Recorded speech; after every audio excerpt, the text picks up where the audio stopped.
All right, so this is Moments with Benjamin Greatsong, and I decided to read a page for each followers I get.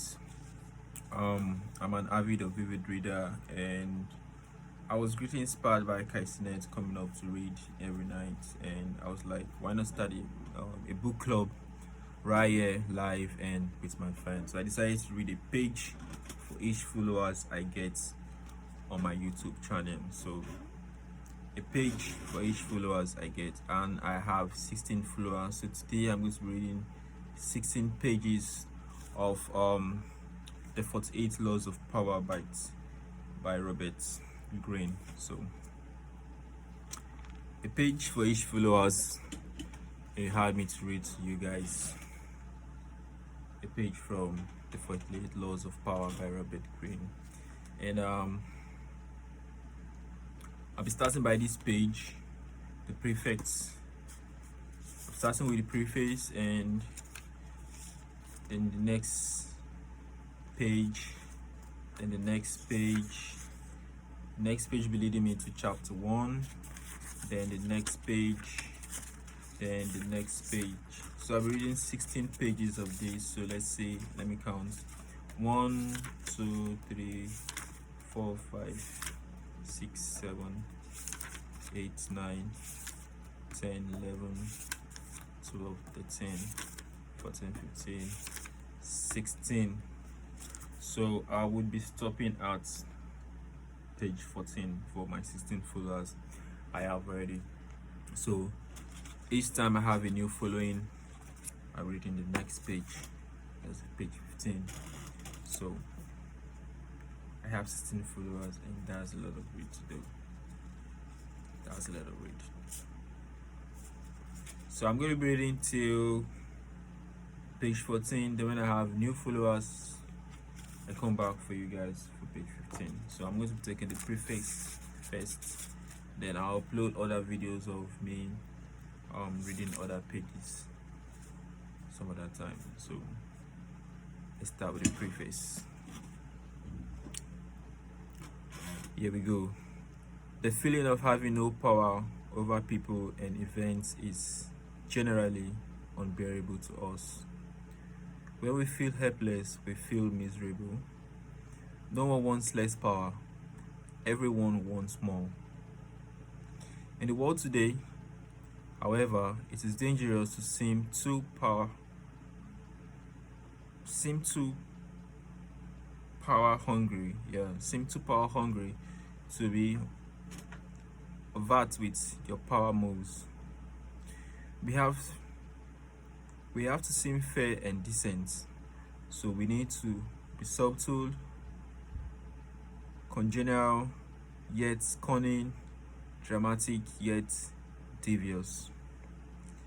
This game of constant duplicity most resembles the power dynamic that existed in the scheming world of the old aristocrat court. Throughout history, a court has always formed itself around the person in power: king, queen, emperor, leader. The country who fulfilled these courts were in an especially delicate position. They had to serve their masters, but if they seemed to flown, if they carried favor too obviously, and other courtiers around them would notice and would act against them. Attempt to win the master's favor then had to be subtle. And even skilled courtiers capable of such subtlety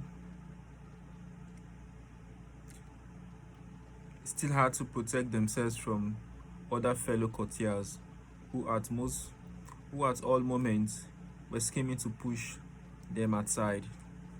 Meanwhile, the court was supposed to represent the heights of civilization and refinement. Violence or overt power moves were frowned upon. courtiers would work silently and secretly against any among them who used force. This was the courtier dilemma. While approaching the very paragon of elegance, they had to be outwit and thwart their own opponents in the subtleties of ways. The successful courtier learned over time to make all his moves indirect. If he stabbed an opponent in the back, it was with a velvet glove on his hand and sweetness of smiles on his face. Instead of using sericons or outright treachery, the perfect courtier got his ways through seduction, charm, deception, and subtle strategy, always planning several moves ahead. Life in the court was a never-ending game that required constant vigilance and tactical thinking. It was a civilized war. Hope that wasn't too bad. I don't read out loud, and this is me reading out loud, so I guess I'll do more reading out loud because I get to pronounce word out loud, and it really feels a little bit difficult pronouncing them out loud than when I just read them silently. So it's a good one. I'm going to be reading it to you guys the next page. Check it out.